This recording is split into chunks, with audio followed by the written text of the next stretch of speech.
vamos para o nosso segundo tópico da aula de hoje. Vamos respirar fundo, né, gente? Segundo tópico da aula de hoje, intervenção do Estado na propriedade privada.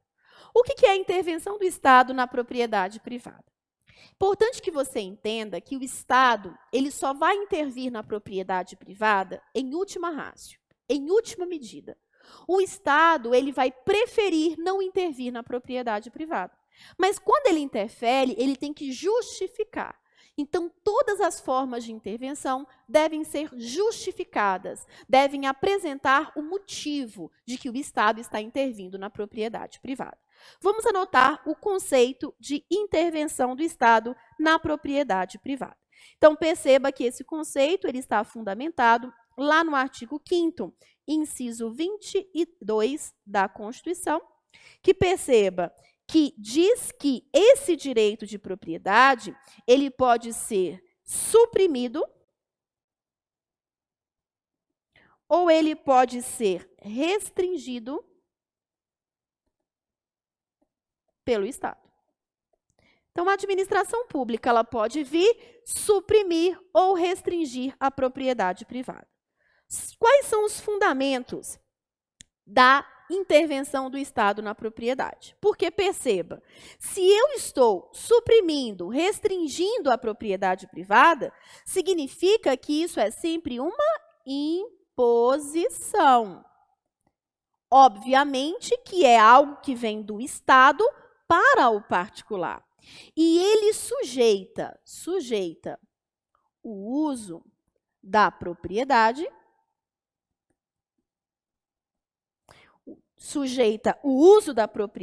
privada ao interesse da coletividade.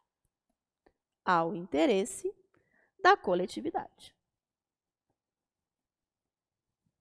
Quais são os fundamentos para que haja a intervenção do Estado na propriedade? Muito cuidado, porque muitos alunos eles fazem confusão. O Estado ele vai intervir na propriedade privada não é quando eu, proprietário, não dei função social à minha propriedade. Uma coisa é a uso capião, a outra coisa é a desapropriação. Uma coisa é a intervenção do Estado na propriedade, a outra coisa é a desapropriação por descumprimento da função social. Quando que o Estado intervém na propriedade? Ele intervém na propriedade, primeiro, quando eu descumpro a função social da minha propriedade? Sim, porque eu tenho direito à propriedade, mas a minha propriedade tem que atender à função social. Então, se eu descumpro a função social da minha propriedade, pode vir o Estado e decretar a desapropriação por ausência de destinação ou ausência de cumprimento da função social? Pode. Mas o Estado, ele pode intervir na propriedade não é só quando eu não dei função social. Às vezes eu estou lá dando função social à minha propriedade e mesmo assim o Estado vem e desapropria. Então percebam que a intervenção do Estado na propriedade, ela pode se dar por dois fundamentos. Primeiro, o descumprimento da função social da propriedade. E também pode se dar por supremacia do interesse público. Descumprimento da função social da propriedade. A única forma de intervenção que vai se dar, porque aqui o critério é punitivo, nós temos que é a desapropriação extraordinária. Ou a chamada desapropriação-sanção. Todas as demais formas de intervenção, elas visam atender ou elas se fundam na supremacia do interesse público. Então, quando a administração pública declara o tombamento de um bem, a requisição de um bem, a limitação administrativa de um bem, não é porque você descumpriu a função social, não. É porque o interesse público está acima do seu interesse particular. Quando ele fala assim, olha, existe uma limitação administrativa. Nessa área não pode ser construído prédios, é só casas. Então, perceba, ele está limitando o uso da propriedade privada ao interesse da coletividade. E por que ele pode fazer isso? Porque eu descumpri a função social? Não, porque ele está o quê? Aplicando a supremacia do interesse público. Então, atenção. A única forma que funda-se no descumprimento da função social da propriedade, que tem caráter punitivo, é a desapropriação extraordinária ou sanção. Todas as demais formas de intervenção, o fundamento é a supremacia do interesse público. Vamos, então, às espécies de intervenção. Primeira delas, limitação administrativa. A limitação administrativa, eu tenho o conceito, são as intervenções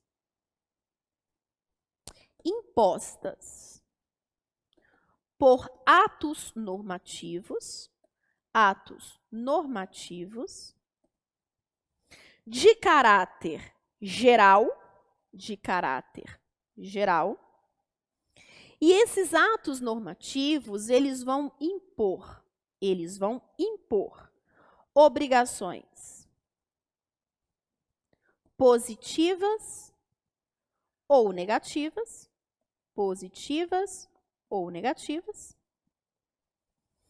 para proprietários indeterminados. Perceba que eu vou grifar algumas palavrinhas aqui, que são aqui o pulo do gato para você matar a limitação administrativa. Primeiro, proprietários indeterminados. O ato, ele é geral, ok? O ato, ele é geral. E, principalmente, esse ato normativo, em regra, ele é unilateral.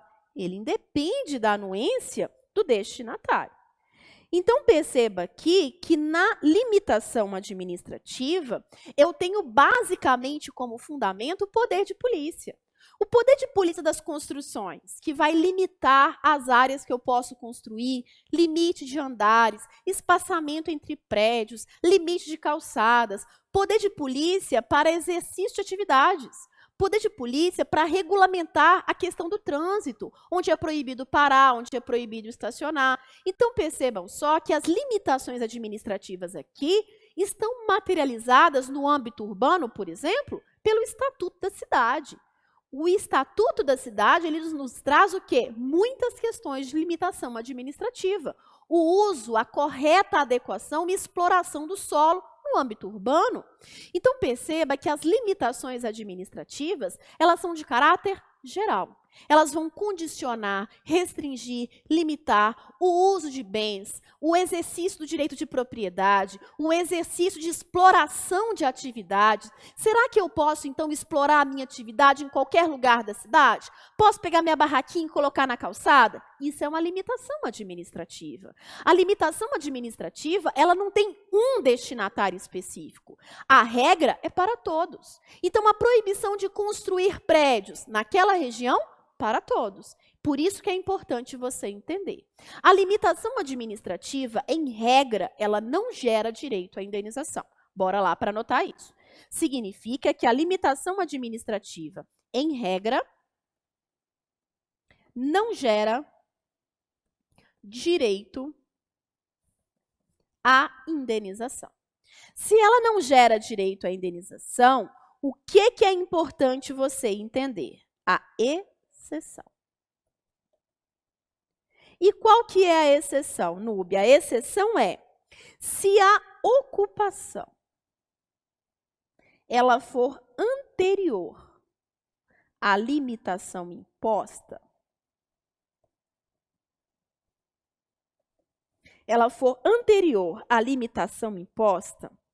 e essa limitação ela impõe uma obrigação onerosa, haverá direito à indenização. Vou explicar para vocês. O que significa a ocupação anterior? Vamos imaginar que eu comprei um lote comprei um lote e estou já com um projeto aprovado pela prefeitura para a construção de um prédio de 20 andares. Já vendi, inclusive, dessas unidades aqui que vão ter praticamente aqui 30 apartamentos, já vendi 10 apartamentos. Então, já está lá naquela fase da fundação, bonitinho. Logo depois, veio uma limitação administrativa dizendo que naquela área eu não posso construir prédios, só casas. Perceba, a ocupação e todo o procedimento para aprovação da construção, inclusive com vinda das unidades, ela já aconteceu antes da limitação administrativa. Se essa limitação quiser que eu obedeça, ela vai ter que me indenizar. Me indenizar o quê? Em todos os prejuízos que eu vou ter. Inclusive de ter que devolver os valores já recebidos. Inclusive do projeto que já foi aprovado. Está entendendo? Então, se gera qualquer prejuízo, significa que a limitação posterior à ocupação, ela vai gerar direito à indenização se ela traz uma imposição onerosa. Agora, o que é comum a administração fazer? Ela ter uma limitação administrativa, mas ela dizer que só vai se aplicar a construções a partir daquela data. Então, a partir daquela data, tudo bem. Como eu já estava construindo, já tinha ocupado, já tinha realizado o fato gerador, eu não vou me opor, não vai me impor essa imposição, essa limitação administrativa. Então, na hora da prova, limitação administrativa gera direito à indenização? Por si só? Não, porque ela tem destinatários indeterminados. Agora, se eu já ocupo o bem, se eu já estou no bem há muito tempo, já estou realizando atos que antes não eram impedidos. Vem uma legislação nova e diz que é impedido, e isso me traz um ônus, isso me traz um encargo, obviamente que eu vou ter direito à indenização. Prossigo, servidão administrativa. A servidão administrativa, ela é o quê? Ela autoriza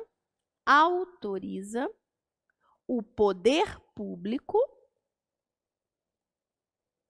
a utilizar propriedade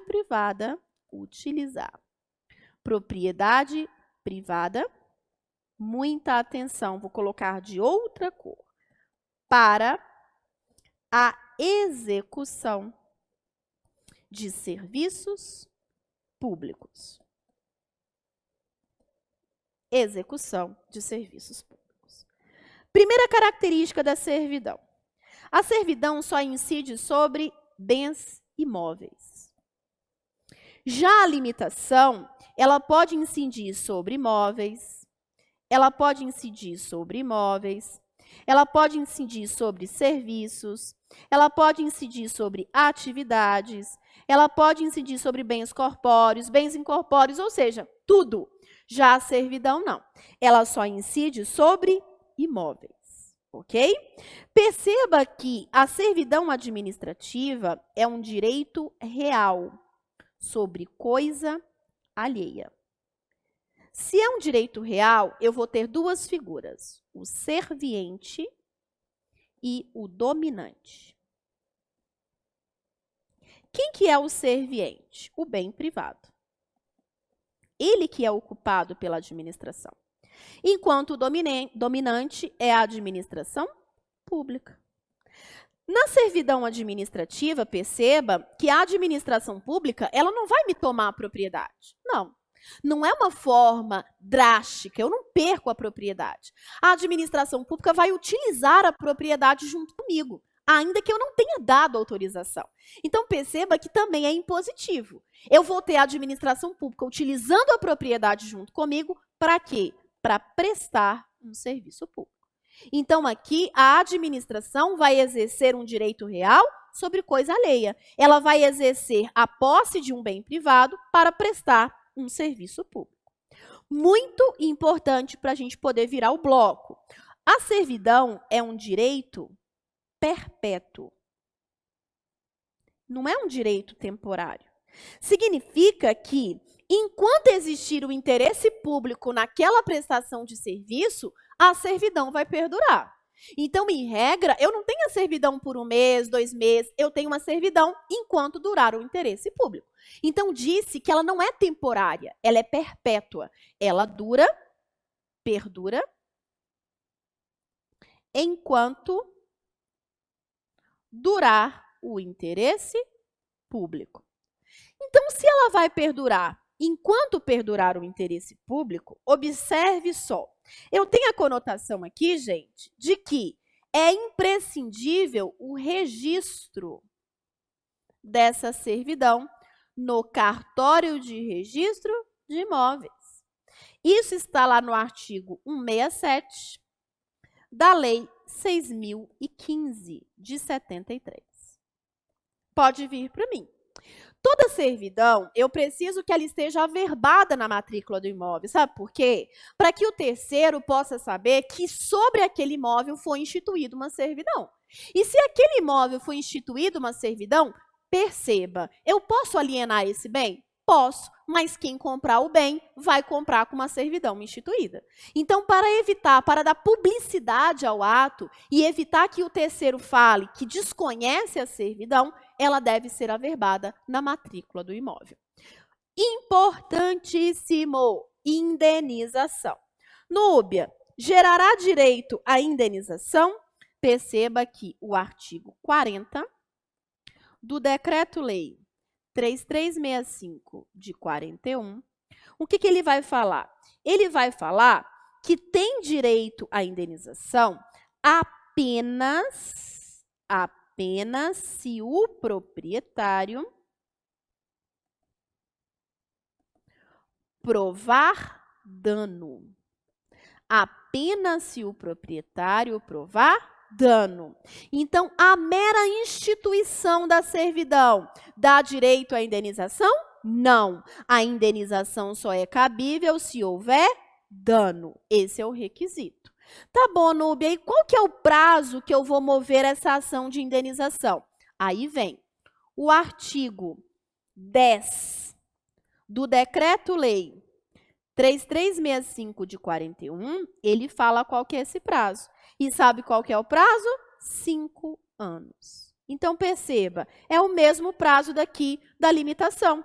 Então, eu tive dano, vai ter direito à indenização? Qual que é o prazo que eu promover a ação de indenização? Mesmo prazo, 5 anos. Então, vem para mim. A servidão, a administração pública utiliza meu bem, só pode ser imóvel para a prestação de um serviço público. Lindo. Tenho direito à indenização? Só se houver dano. Fechou? Prossegue lá. Requisição administrativa. Senhores, nessa época de Covid-19, nós tivemos, inclusive, aqui no estado de Minas, não sei se vocês assistiram, eu participei de uma reportagem nesse sentido, sobre requisição administrativa de produtos hospitalares que o estado de Minas fez. Então, a requisição administrativa ela nunca foi tão utilizada como vem sendo agora nessa época da pandemia da Covid-19.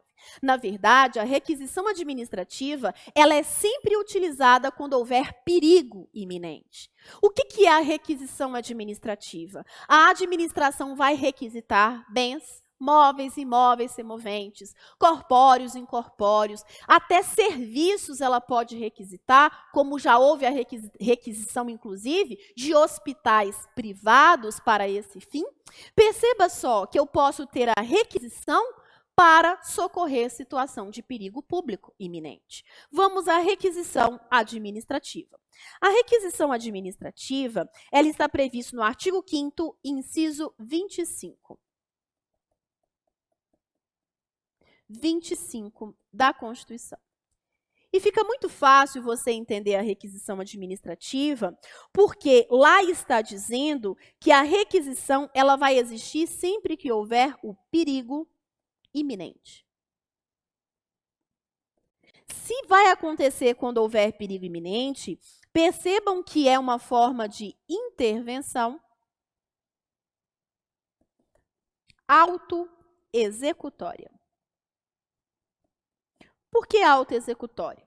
Uma vez, por exemplo, que o município, que o Estado, que a União tenha declarado situação de emergência, situação de calamidade, pode o poder público vir e requisitar serviços, bens indispensáveis a socorrer aquela situação de calamidade. Porque nessa situação de requisição administrativa, eu estou colocando o interesse coletivo acima do interesse do particular.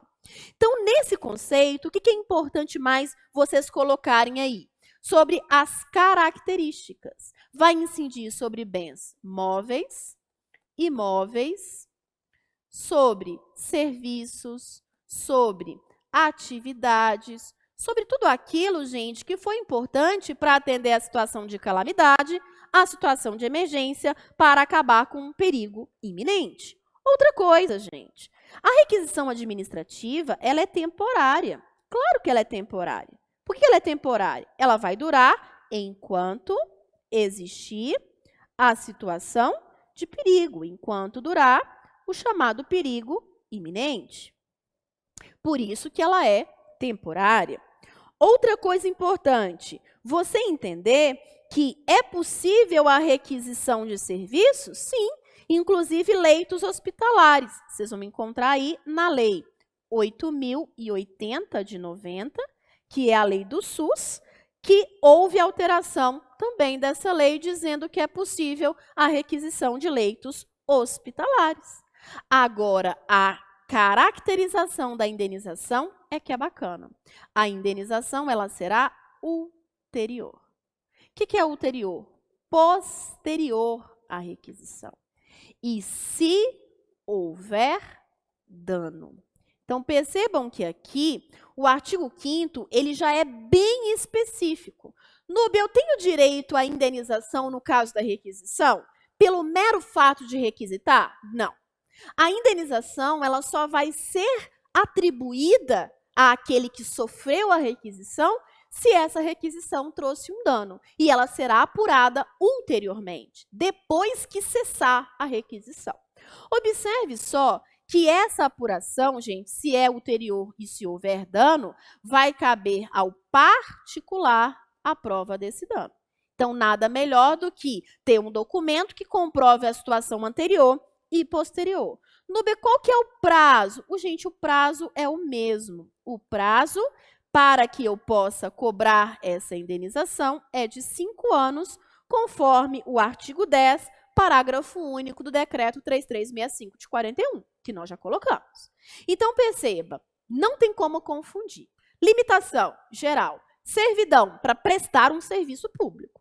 Requisição, situação de perigo iminente. Pode incidir sobre quaisquer tipos de bens, diferente da servidão, que só pode incidir sobre bens móveis. Aí nós temos a ocupação temporária.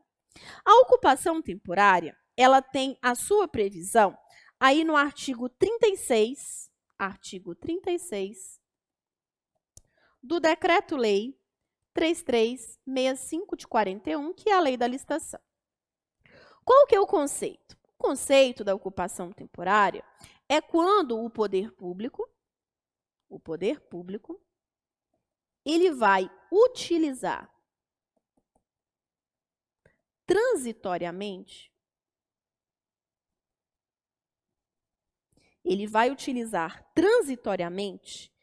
imóveis, atenção, imóveis do particular. A pergunta é, para quê?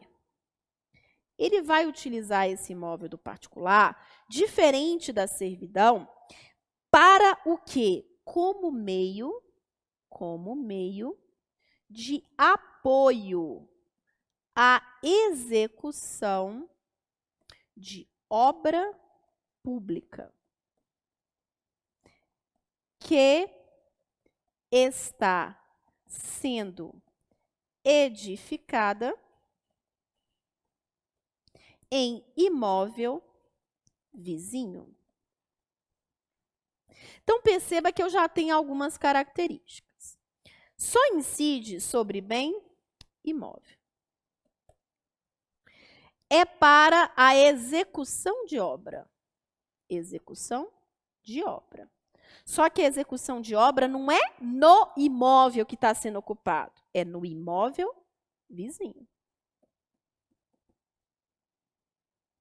Então, imagina só o seguinte desenho maravilhoso, porque eu tenho uma habilidade linda para desenhar, tá?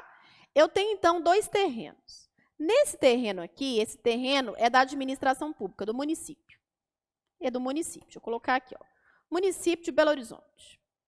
Aí a Prefeitura de Belo Horizonte, o município de Belo Horizonte, vai construir um hospital aqui nesse terreno. E esse terreno aqui é meu, e ele está vazio. A administração pública vai ocupar esse meu terreno aqui para colocar banheiro químico, para colocar os caminhões, para colocar areia, para colocar cimento. Então, perceba só que a obra não está sendo feita aqui no meu terreno, está sendo feita aqui. Mas a administração pública ocupa o imóvel vizinho como meio, como um canteiro de obras, como um suporte à obra que está sendo feita em imóvel vizinho. Então, na servidão administrativa, o meu imóvel, o serviço público é prestado lá. Exemplo disso, gente, quando a CEMIG vai lá e constrói, por exemplo, uma mini estação num terreno rural. Ou então, quando eu tenho que permitir, tolerar um poste de energia na minha calçada, ou então a passagem de gás, de tubulação de gasoduto pelo meu terreno, fiação, isso é servidão administrativa. Agora, ocupação temporária, não. Na ocupação temporária, para começar, ela é temporária. Ela não é definitiva, duradoura, como a servidão administrativa. Na ocupação temporária, perceba que o meu bem, ele está sendo utilizado como suporte para que uma obra pública seja efetuada. Mas a obra pública não é feita no meu terreno. A obra pública é feita em imóvel vizinho. Portanto, a pergunta é: a ocupação temporária gera direito à indenização? A ocupação temporária, atenção para o que está previsto no artigo 36 da Lei de Desapropriação. O artigo 36 diz que aqui a indenização é sempre devida. Não está condicionada a dano.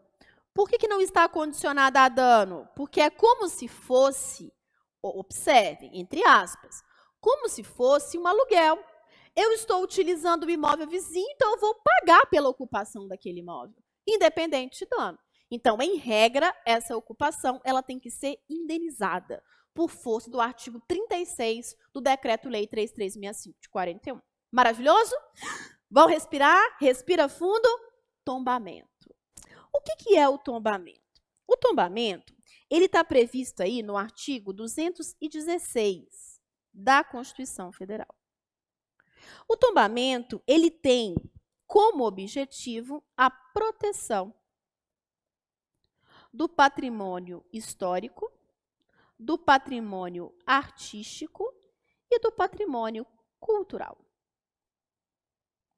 Então, perceba que o tombamento é para que haja a proteção do patrimônio histórico, paisagístico, artístico, científico. Por isso, o tombamento tem uma lei própria, que é o Decreto 2537. Atenção para isso. Tombamento, ele tem, além da previsão constitucional, o Decreto 2537, que vai estabelecer sobre as regras do tombamento. Quais são as características? Primeiro, o objetivo do tombamento. O objetivo do tombamento é proteger o patrimônio brasileiro. Que patrimônio, Núbia? Artístico, científico, paisagístico, conforme está lá enumerado no artigo 216, parágrafo 1º da Constituição. Tem que dar uma olhadinha lá. Segunda característica, é uma restrição chamada perpétua. Deixa eu colocar aqui, ó. Restrição perpétua. O que significa isso? Significa que o tombamento ele não é temporário, ele é perpétuo. Significa que uma vez tombado, abre aspas, o bem não vai ser destombado, não tem essa palavra, só para você entender. Não vai haver o cancelamento desse tombamento. Por óbvio, gente, que se acontecer uma situação em que esse bem que é tombado, uma casa, ela venha ficar em ruínas, como infelizmente vocês viram que aconteceu, né, em Minas Gerais, em Ouro Preto, Mariana, foi assolada algumas vezes por incêndios criminosos em igrejas que são tombadas pelo patrimônio histórico. E aí, quando acontece da perda desse bem, perceba que infelizmente houve a perda do bem, não é porque houve a perda do interesse do tombamento. Então, em regra, a restrição é perpétua, porque o interesse do tombamento, ele é duradouro. Se ele foi tombado, então significa que há um interesse em proteger. Esse interesse em proteger, ele não desaparece. Outra coisa, o tombamento é uma restrição parcial da propriedade. É uma restrição parcial da propriedade. Significa que não há a perda da propriedade. Não. Apenas o poder público vai limitar esse uso dessa propriedade, condicionar o uso dessa propriedade. O tombamento, ele incide sobre bens móveis e bens imóveis. Tombamento incide sobre bens móveis e imóveis. Agora, muito cuidado. Bens incorpóreos não podem ser objeto de tombamento. Não podem ser objeto de tombamento. Ah, Núbia, quero tombar o aroma de um perfume. Não, gente, isso não tem como. Por quê? Porque isso aí já é protegido pelo registro. Ok?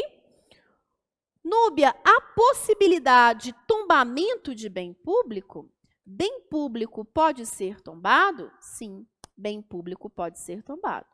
O bem público, ele é permitido o tombamento, admite-se o tombamento. Por que admite-se o tombamento? Porque o bem público também pode precisar de proteção. E muita atenção para a pegadinha de prova. No bem público, para o tombamento, não é exigida a chamada hierarquia legislativa. Não é exigida a hierarquia legislativa ou ordem de preferência. Como assim, Núbia? Não é exigida a hierarquia federativa ou ordem de preferência? Significa, legislativa, vamos colocar aqui melhor, que vocês vão entender, federativa, né? Que aí fica legal, vocês vão entender agora. Ou preferência. Como assim, Núbia? Eu continuo não entendendo. No tombamento, o município pode tombar bem do Estado, o município pode tombar bem da União. A União pode tombar bem do Estado, a União pode tombar bem do município, o Estado pode tombar bem da União. Não tem que respeitar essa hierarquia federativa. Então, perceba só, Núbia, mas por que não é comum? Simples. Porque quem faz o tombamento, quem declara o tombamento, tem o dever de conservar. Então, muitas vezes, o município não faz, o Estado não faz, pelo quê? Pela escassez de recursos. Mas poder pode? Pode. Então, é possível o tombamento de bem público? É. Quem pode tombar bem público? Qualquer ente federativo. Tem que respeitar a hierarquia federativa ou a preferência? Não. Por isso que o município pode tombar bem da União. A União pode tombar bem do Estado, o Estado pode tombar bem da União. Agora, se não é feito isso na prática, é apenas por uma questão financeira, mas a possibilidade existe.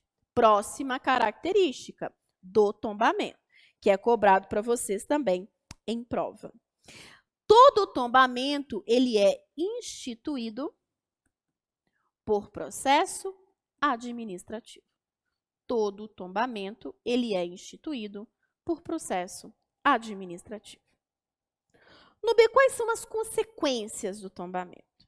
Primeiro, as consequências do tombamento eu tenho efeitos para o proprietário,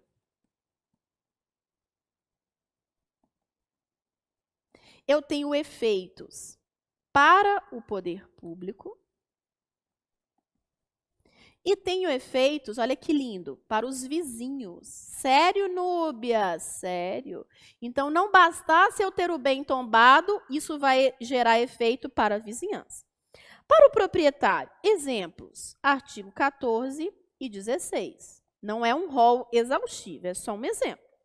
Então, a partir do momento que eu tenho um bem tombado, vários efeitos são gerados para o proprietário. Primeiro, ele vai ter que conservar o bem, ele vai ter que proteger o bem de dilapidação, ele não pode tirar o bem do país sem que haja expressa autorização do IPHAN, que é o Instituto de Patrimônio Histórico e Artístico Nacional. Então, vários efeitos são trazidos para esse proprietário. Os principais efeitos aqui estão no artigo 14 e no artigo 16. Artigo 14, que fala que não pode tirar o bem do país, salvo a autorização do IPHAN, que é o Instituto de Patrimônio Histórico e Artístico Nacional, e o artigo 16, que fala que tem que haver uma notificação do poder público em caso de extravio e em caso de roubo do bem tombado. Obviamente, gente, se for um bem o quê? Móvel. E o efeito para o poder público? O efeito para o poder público, em regra, eu tenho aí o artigo 19. O poder público passa a ter o dever de fiscalizar. E ele também passa a ter o dever de conservar o bem, caso o proprietário não consiga. Então, perceba, o dever de conservar o bem é daquele que instituiu o tombamento. O poder público só vai conservar o bem se o proprietário provar que não tem condições, ou seja, se o proprietário provar ausência de condições de fazê-lo.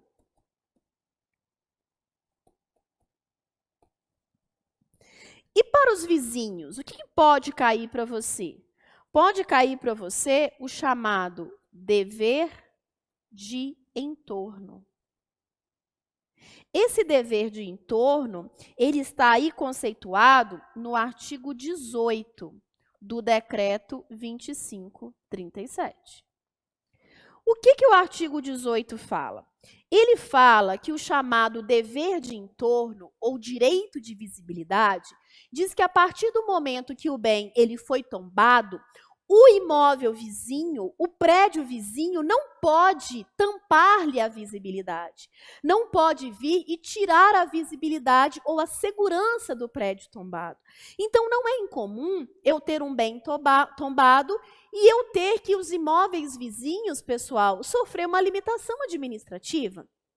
Olha para você ver, Nayara, nossa colega aí do online assistindo aí firme que eu estou sabendo, porque já mandou perguntas para mim pela plataforma. Nayara, então vamos imaginar que você tem um imóvel tombado na sua vizinhança. E você tem um pub super famoso aí na sua cidade, super bem frequentado. E aí a administração pública determina o seguinte, olha, como teve um imóvel tombado e ele está parede e meia com você, você não pode mais exercer atividade de pub. Eu estou cassando o seu alvará de funcionamento. Nossa, Núbia, mas eu não fiz nada, eu não dei causa, estou cumprindo tudo direitinho, pagando meus impostos. Mas por que eu sofri esse efeito? Tá vendo? Esse efeito foi sofrido pelo vizinho, que é o chamado direito de entorno. Esse dever de entorno, ele afeta tanto a visibilidade do bem tombado, quanto a segurança pela permanência, pela integridade desse bem tombado. Então, eu vou cercear, limitar o exercício de atividade privada em prol do interesse público. Ô, gente, isso, vocês entendem, essa limitação administrativa, ela pode acontecer. Olha o que está acontecendo, gente, hoje, pandemia da Covid-19.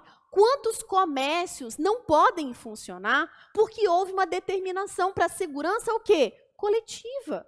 Núbia, mas eu pago os meus impostos, eu recolho os meus tributos, tudo bem. Mas, nesse momento, o interesse coletivo é mais importante que o interesse individual. Então, sobre essa premissa, esse imóvel vizinho ele pode sofrer uma limitação administrativa. Uma limitação administrativa que, nesse caso, é individualizada. Vai atender, vai, então, impor restrições aos imóveis vizinhos. Vai atingir aqueles imóveis vizinhos que ladeiam o imóvel tombado para não prejudicar-lhe a questão da integridade, a questão da permanência ou a questão da sua visibilidade. Núbia, a indenização. O tombamento gera direito à indenização? Por si só, não gera o dever de indenizar. tá? Só gera dever de indenizar se trouxer encargos ao proprietário. Se trouxer encargos ao proprietário, vai haver o dever de indenizar.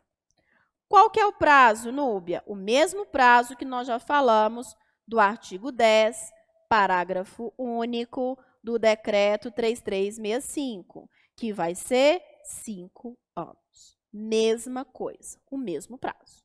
Núbia, como assim se trouxer encargos? Perceba, eu tenho o dever de conservar o bem, tenho condições. Acontece que se eu fosse fazer uma obra no meu imóvel antes do tombamento, essa obra sairia por R$3.000. Como agora a obra tem que ser autorizada pelo IPHAN, porque qualquer obra que eu fizer no imóvel tem que ser autorizada para o IPHAN. E aí, agora eu preciso de materiais específicos, preciso de uma pessoa responsável específica pela obra, não pode ser o seu Zezinho pedreiro lá de casa, não pode. Então, isso vai elevar o custo da obra para R$30.000. Espera aí, eu ia pagar 30, agora é 30 mil, eu não tenho condições. Você não tem condição? Olha aqui, se você não tem condições, quem cabe a conservação? Cabe a conservação ao poder público que instituiu o tombamento. Mas muita atenção. O poder público só é responsável por fazer obras necessárias à coisa. Todas as benfeitorias que sejam voluptuárias e úteis, ainda que mais cara, correm por conta do proprietário. Então, perceba que esses encargos, eles vão estar na questão das benfeitorias necessárias. Aquelas que são essenciais para a conservação da coisa. É claro, gente, que no imóvel tombado, um ladrilho específico é necessário, porque senão descaracteriza aquele imóvel tombado. Então, há uma percepção muito diferente do que é necessário e do que é útil para um bem tombado. Tudo bem? Não é só embelezamento muitas coisas. Às vezes uma janela, um painel, não é mero embelezamento. É aquilo que motivou o tombamento do bem. Lembrando, gente, que esse tombamento, ele pode ser total ou ele pode ser parcial. Perceba que quando houver o tombamento total, ele é incompatível com a posse do proprietário. Isso é lindo. O tombamento, ele não pode impedir o uso da propriedade pelo particular. Porque se o poder público fez um tombamento e esse tombamento impede o uso da propriedade pelo particular, isso não é um tombamento. Isso é uma desapropriação indireta. A desapropriação indireta é todas as vezes que o particular perde a propriedade sem que seja tomada a medida adequada de desapropriação. Ou seja, a administração utiliza uma figura de intervenção, mas, na verdade, aquela figura de intervenção foi privar o proprietário da propriedade. A desapropriação indireta é a chamada desapropriação às avessas. A administração foi lá e tombou o bem, total. O particular não pode entrar no bem, ele não pode usar o bem. Então, peraí, isso não é um tombamento, minha querida, isso é uma desapropriação. Apenas você não está me indenizando. Então, você tem que ir lá e me indenizar, porque isso não é um tombamento.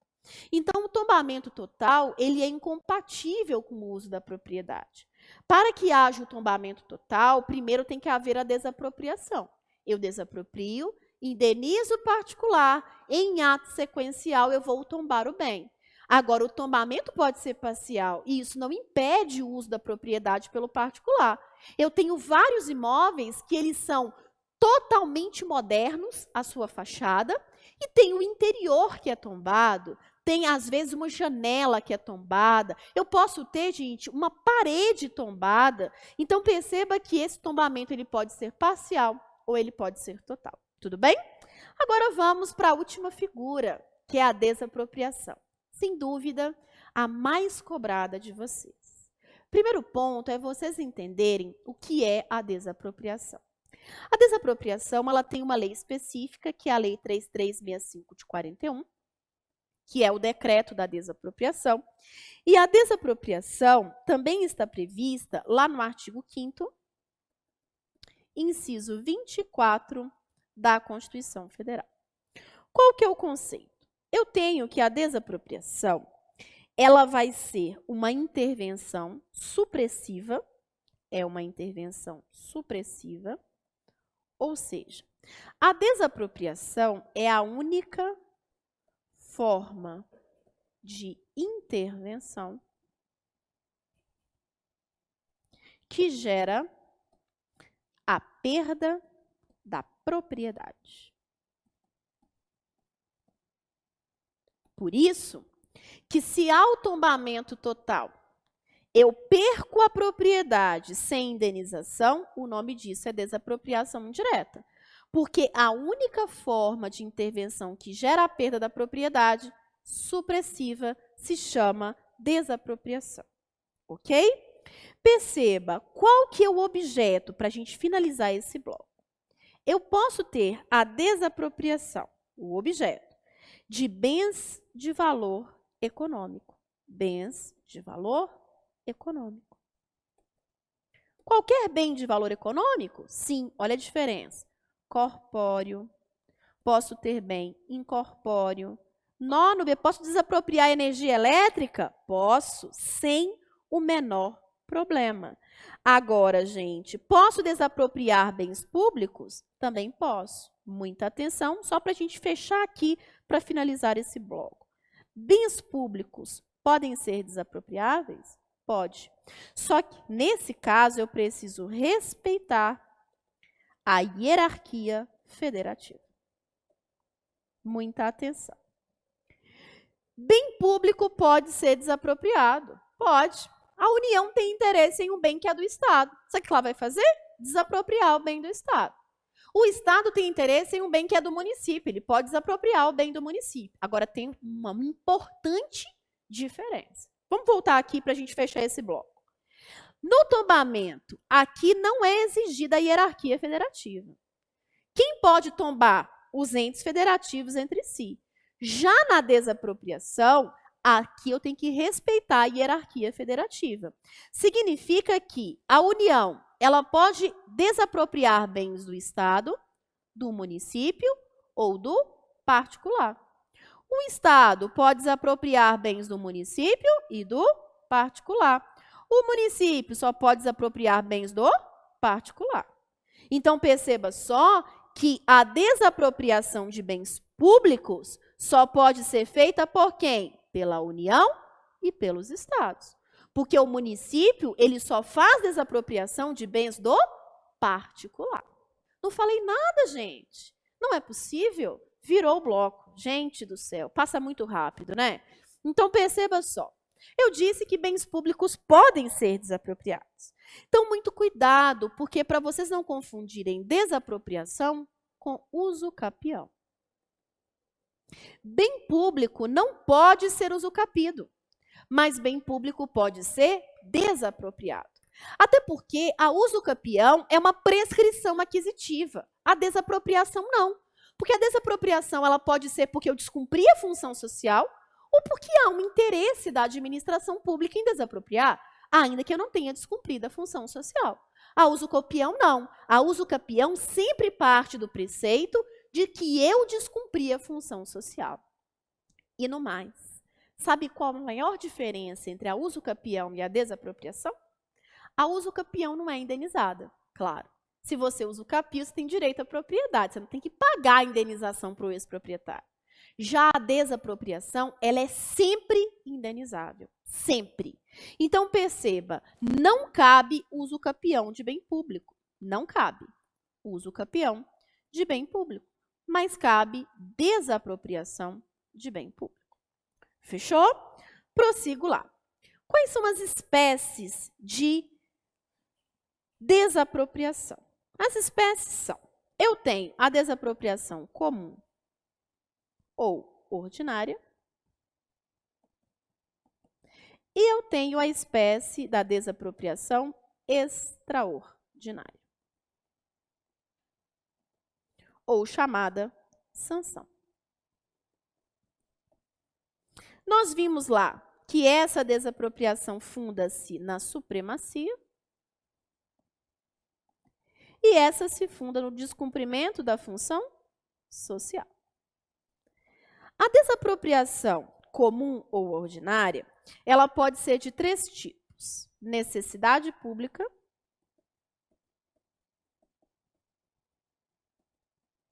utilidade pública e interesse social. Então, perceba. Eu estou desapropriando por quê? Porque é necessário, porque é útil ou porque há um interesse social. A desapropriação por interesse social é regida pela Lei 4.132/62, enquanto essas aqui é pelo Decreto 3365 de 41. Então, perceba só. A desapropriação comum ou ordinária, ela vai acontecer sem que haja o descumprimento da função social. É porque é necessário para o poder público desapropriar, ele precisa disso, há uma situação, quando que eu configuro a necessidade? Deixa eu dar uma dica para vocês. A necessidade é caracterizada na situação de urgência, de emergência. Quando, Núbia, é configurada a situação de interesse social? É quando aqui o bem ele é direcionado em favor da coletividade. Então, perceba, eu vou desapropriar para construir uma rua, construir uma avenida, construir uma praça. Então, eu tenho a desapropriação por interesse social. Ah, não, eu vou desapropriar para construir casas populares. Então, eu tenho a desapropriação por utilidade pública, que é residual. Aqui, eu vou tirar o bem do particular para atribuí-lo o quê? A uma utilização específica. Então, perceba só, aqui não há urgência. Não há urgência e a destinação ela é específica. Ah, vou construir uma creche. Ah, vou construir uma escola. Então, perceba que pode ser interesse social ou utilidade pública. A prova da UAB, ela só quer que você entenda que a necessidade e a utilidade são reguladas no Decreto 3365 e que há um interesse social no 4.132, porque nós vamos ter prazos de caducidade diferentes. É esse ponto. Então, a Núbia vai cobrar para mim quanto que é a urgência, quanto que não há? Não, isso não vai ser cobrado. É apenas para vocês saberem. Beleza, Núbia, então tá visto. E aí, como é que fica agora? E a questão da indenização quanto à espécie? Então, vamos lá, começar pela desapropriação comum ou ordinária. A desapropriação comum ou ordinária, seja ela por necessidade, interesse ou utilidade, a indenização ela vai ser prévia, vai ser justa e vai ser em dinheiro. Quando eu coloco em dinheiro, gente, percebam só que pode ser realmente em espécie ou pode ser feita em precatórios. Lindo? Então, ótimo. Indenização justa, prévia e em dinheiro. Beleza. E a desapropriação extraordinária ou sanção extraordinária? Gente, respira fundo. Eu sei que já está tarde, estão cansadinhos, né? Mas é necessário. Então, vamos lá. Já vimos a comum ordinária, agora vamos à extraordinária ou sanção. E eu tenho duas espécies.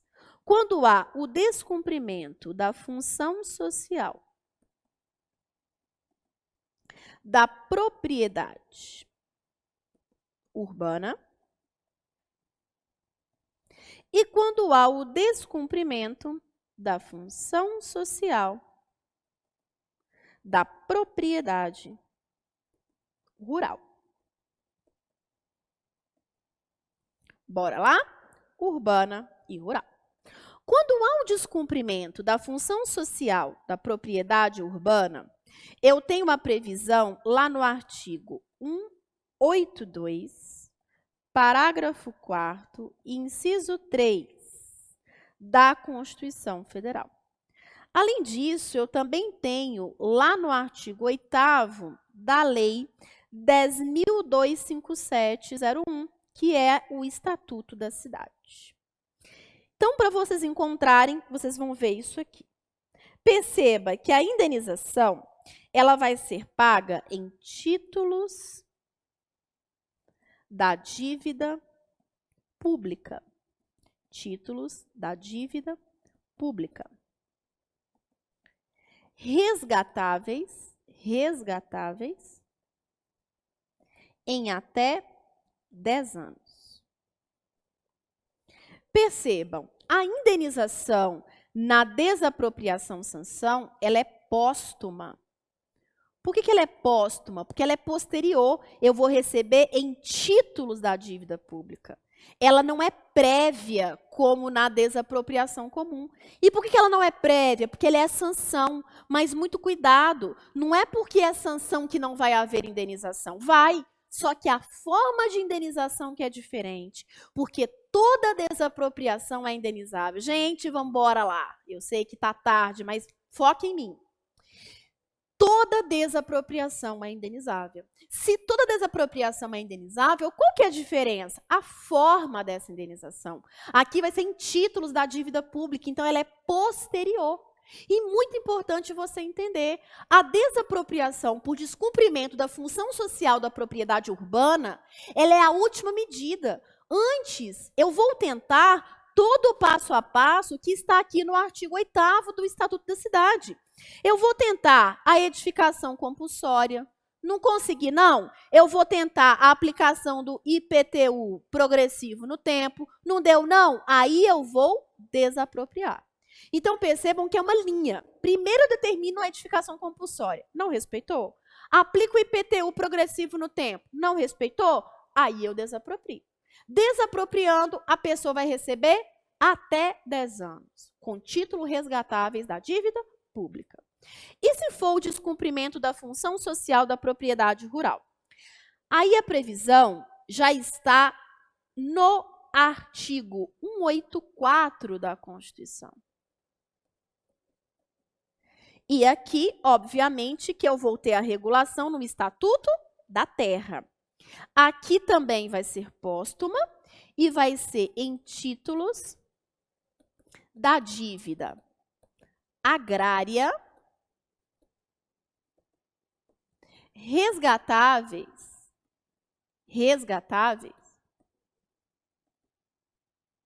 em até 20 anos. 20 anos. Veja a diferença. Resgatáveis em até 20 anos. Outro ponto importante, gente. Perceba só. O artigo 185 da Constituição, ele traz vedação à desapropriação de imóveis rurais.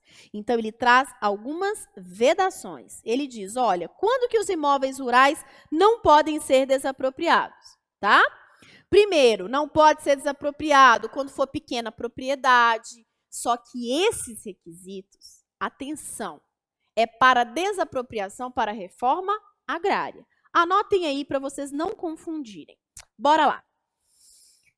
O artigo 185, ele traz vedações de desapropriação rural para determinados bens. Essas vedações aqui, ela não se aplica para a questão da reforma agrária, que nós vamos ver daqui a pouquinho. Então, perceba só, se é descumprimento da função social da propriedade rural, significa, então, que vai ser resgatável em títulos da dívida agrária, vai ser pago em títulos da dívida agrária, resgatáveis em até 20 anos. Prossigo. Núbia, quais são as fases da desapropriação? Primeiro, a fase legislativa. A fase legislativa é simples, ela está no artigo 22, inciso 2, da Constituição Federal. Tá? A competência, ela é privativa da União, significa, então, que a União vai colocar a regra geral e os entes federados, eles vão colocar o quê? As regulações, os dispositivos que sejam para complementar aquela lei. Então, a competência privativa para regular sobre desapropriação é da União. Nem é isso que vai cair para vocês. Talvez isso aqui. De quem é a competência para declarar a desapropriação? Depende. Esse quadrinho aqui, gente, ele vai salvar vocês na prova, se isso for cobrado, ok? De quem é a competência para declarar a desapropriação comum ou ordinária? A desapropriação comum ordinária, nós já vimos que ela pode ser por necessidade pública, utilidade pública ou pode ser por interesse social. Quem pode declarar? qualquer ente federativo. A depender o quê? Do âmbito de atuação. O bem está localizado em território do município, o município, então, vai desapropriar. Ou a União quer, então, tem interesse na desapropriação, então ela vai declarar. Declarar é justificar. Quem que vai justificar, vai publicar, então, a lei, dizendo que vai desapropriar por aquele motivo? Bora lá. Já a desapropriação sancionatória ou extraordinária, por descumprimento da função social da propriedade urbana e por descumprimento da função social da propriedade rural. Se for por descumprimento da função social da propriedade urbana, só o município e o Distrito Federal podem declarar. Se for a desapropriação por descumprimento da função social da propriedade rural, significa, então, que ela vai ser destinada à reforma agrária. Se vai ser destinada à reforma agrária, a competência ela é exclusiva da União. Núbia, e o confisco? O confisco, que está aí no artigo 243 da Constituição, ele também tem competência exclusiva da União. Lembrando, senhores, que confisco, ele não é modalidade de desapropriação, porque no confisco não há indenização. E no confisco, ele se funda na prática de uma atividade criminosa, de um ilícito. Se é um ilícito e não vai haver indenização, ele não pode ser modalidade de desapropriação. Pode ser modalidade de intervenção do Estado na propriedade, mas não de desapropriação. Mas ainda assim, estou colocando o confisco aqui apenas para vocês entenderem que a legitimidade, a competência para declarar o confisco de bens também é exclusiva da União. E a desapropriação indireta? A desapropriação indireta é todas as vezes que não houve o procedimento adequado, ou seja, houve a perda do bem sem o devido procedimento. Se houve a perda do bem sem o devido procedimento, quem pode fazer esse ato de ilegalidade? Qualquer ente federativo. Então, perceba, a desapropriação indireta é a desapropriação ilegal. Quem pode realizar a desapropriação ilegal? Aquele que, descumprindo o preceito da lei, tomar o bem do particular sem o devido procedimento. Qualquer ente federativo pode fazer isso. Calma que está quase acabando. Quais são os efeitos da fase declaratória? Isso aqui é bacana demais. Os efeitos, gente, é a contagem da caducidade da desapropriação.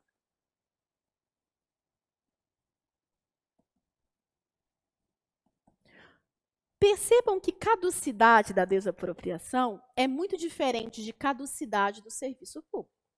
Caducidade do serviço público é porque houve um inadimplemento do contratado. A caducidade da desapropriação é a administração ela desapropriou. Ela tem um tempo para dar a destinação ao bem. Se ela não dá a destinação ao bem naquele prazo, aquela desapropriação caduca. Ou seja, há a caducidade daquela desapropriação. Então, vamos ver qual que é o prazo de caducidade. Se a desapropriação ela foi por necessidade ou utilidade pública, o prazo da caducidade é de 5 anos, a contar, obviamente, da declaração da desapropriação. Onde que está isso, Núbia? Está no artigo 10 do Decreto-Lei 3365 de 41. Agora, se a declaração da desapropriação, o motivo foi interesse social, o prazo será de 2 anos. Olha a diferença. E aonde que está isso? Está lá no artigo 3º da Lei 432/62. Bacana, Nube. Então, quer dizer que a administração pública, quando ela declara a desapropriação, ela tem, então, 5 anos e 2 anos para dar destinação ao que ela prometeu. Se é construir uma escola, se é construir uma avenida, exatamente. E quem que vai executar a desapropriação? Porque a desapropriação tem 3 fases: legislativa, declaratória e executiva. Quem vai executar? Quem vai executar? Podem executar tanto os entes federativos, podem executar a administração pública indireta, como podem executar os particulares. Por exemplo, os concessionários de serviço público. Muito cuidado, tá, gente? Concessionário de serviço público, ele só executa desapropriação. É só fase executiva. É o que está lá no artigo 3º do Decreto-Lei 3365 de 41. Então, um concessionário, para ele que ele preste um serviço público, ele vai ter que desapropriar uma área. A administração contratante do serviço vai legislar, declara a desapropriação e ele só executa. O que é executar? É fazer os meios materiais. Ir lá indenizar, ir lá derrubar as casas, fazer nova edificação, enfim. A desapropriação, a fase executiva, é apenas o cumprimento, ou seja, a efetivação da declaração. Aí nós vamos caminhando para a fase final. Venha para mim. Núbia, e quando que haverá a ação de desapropriação? O que é a ação de desapropriação? A ação de desapropriação, ela está prevista aí no artigo 9º, os mais importantes, 9º e 20 do Decreto-Lei 3365 de 41. A ação de desapropriação é quando não houve acordo na via administrativa e a administração pública ela vai propor a ação de desapropriação para desapropriar o bem. Percebam só que a desapropriação ela é uma intervenção do Estado na propriedade. O particular não tem que anuir. Mas, às vezes, não há um acordo na via administrativa, a administração pública não consegue executar a desapropriação e ela vai ter que entrar com uma ação judicial. Importante que você entenda que a ação de desapropriação, o Poder Judiciário não pode discutir o mérito. Então, deixa eu colocar aqui. O Poder Judiciário não discute mérito administrativo. Ele não discute, gente, se cabe ou não a necessidade pública, se é ou não interesse social, nada disso. Então, perceba que ele só pode analisar 2 coisas: valor da indenização e vício processual. Então, ele só pode analisar o valor da indenização, que está correto, está abaixo do mercado, não está, e vício processual. Ele não pode analisar nenhum mérito administrativo. Tudo bem? Emissão provisória na posse. Quando que cabe a emissão provisória na posse? A emissão provisória na posse, ela cabe quando tiver os requisitos do artigo 5º do Decreto-Lei 3365 de 41. O Decreto-Lei, ele fala que tem que ter, primeiro, a declaração de urgência.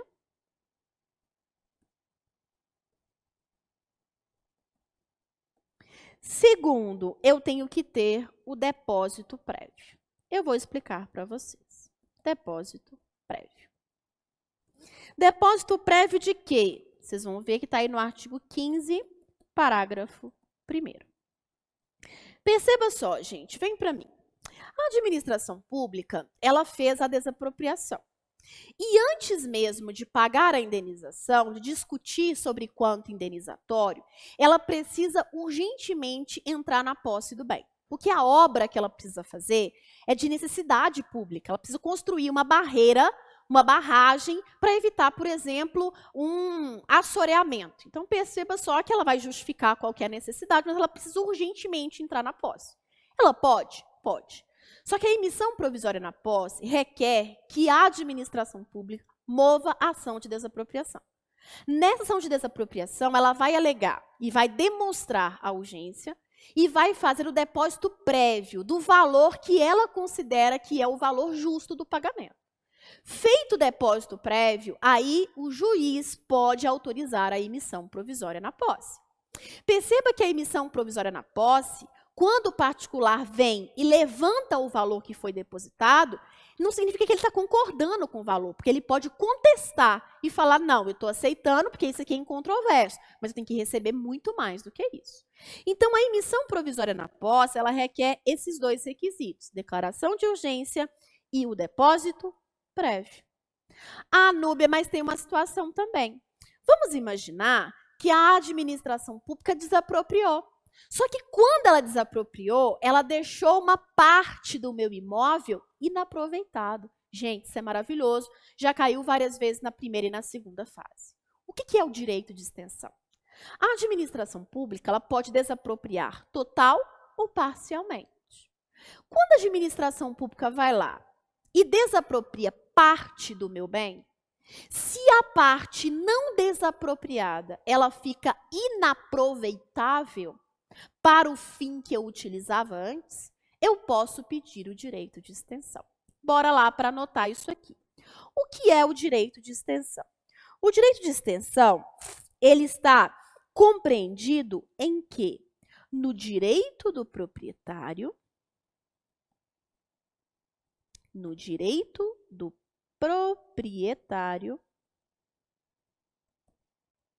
exigir desapropriação total do bem.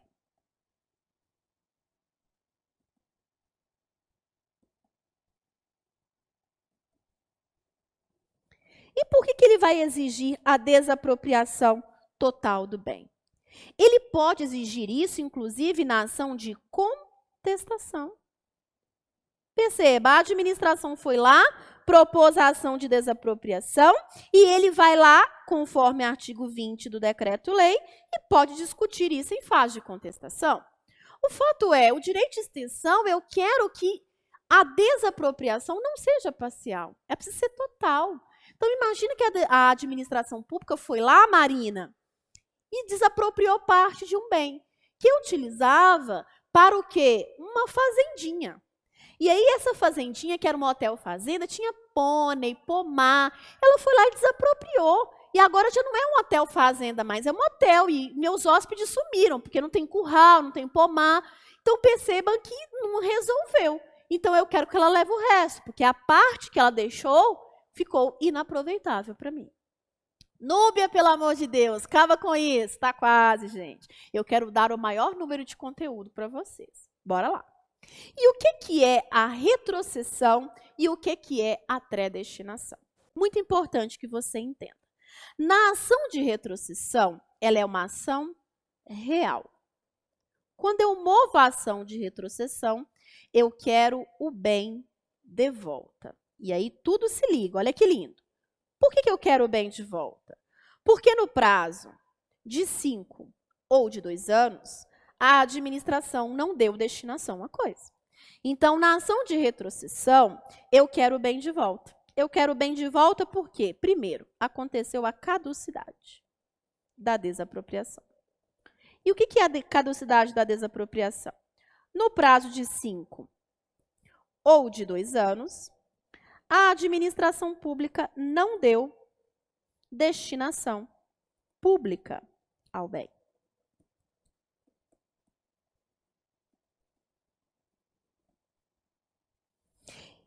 Eu também posso pedir o bem de volta quando ocorrer uma predestinação ilícita. Eu também tenho direito ao bem de volta quando acontecer uma predestinação ilícita. Então, são duas situações. Quando houver a caducidade e quando houver a predestinação ilícita. O que é a predestinação? A predestinação significa destinação diferente.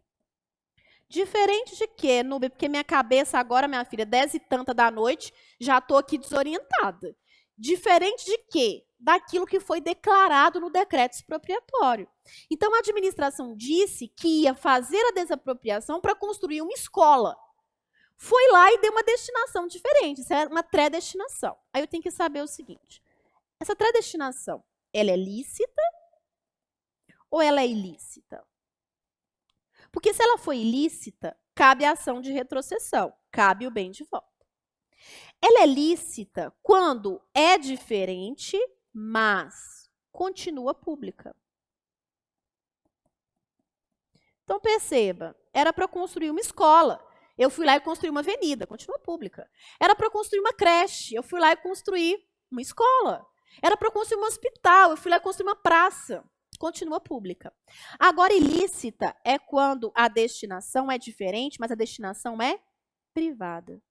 Se a destinação é privada, vocês concordam comigo que não houve destinação pública? A destinação que não atende o interesse público?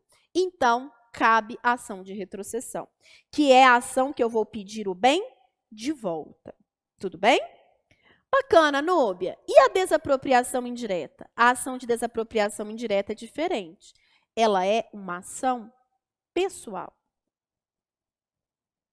A ação de desapropriação indireta, ela está prevista, senhores, no artigo 35 do Decreto-Lei 3365 de 41. E o Decreto-Lei 3365 de 41, ele fala do chamado fato consumado. Núbio, o que é isso, fato consumado? Por que é uma ação real? Aqui, como é uma ação real, eu peço bem de volta, significa que se é uma ação pessoal, ela se converte em perdas e danos. Na ação de desapropriação indireta, eu nunca vou ter o bem de volta, eu só vou ter direito às perdas e danos. Por quê?